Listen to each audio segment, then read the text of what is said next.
नमस्कार विद्यार्थी मित्रांनो, इयत्ता 9वीमध्ये भूगोल विषयाचं अध्यापन करत असताना प्रकरण 2 अंतर्गत हालचाली या विषयामध्ये आपण भूकंप कसा होतो तर याची काही प्रतिकृती चित्राच्या माध्यमाने पुस्तकात दर्शविलेल्या आहे। तर आपण प्रत्यक्षात जशी कृती करायला सांगितलेली आहे तर त्याप्रमाणे कृती इथं घेणार आहोत।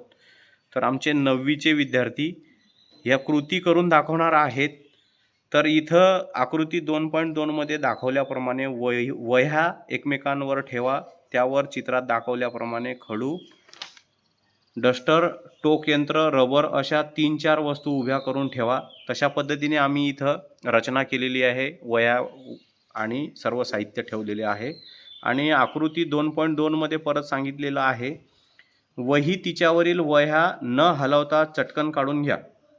एक वही काय होते त्याचे निरीक्षण करा, निरीक्षणाच्या आधारे वर्गात चर्चा करा।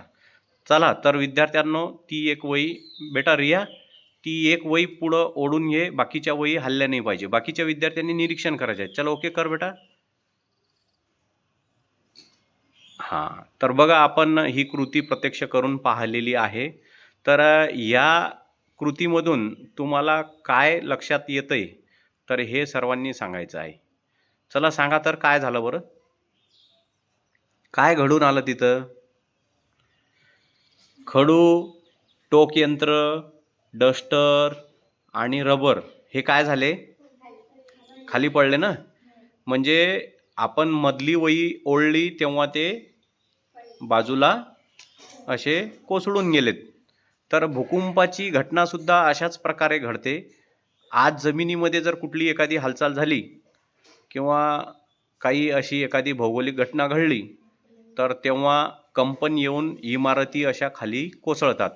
तर हे एक भूकंपाचा नमुना किंवा कशा पद्धतीने घटना घडते तर हे इथं दाखवलेलं आहे। ठीक आहे, चला धन्यवाद म्हणा। धन्यवाद। ओके।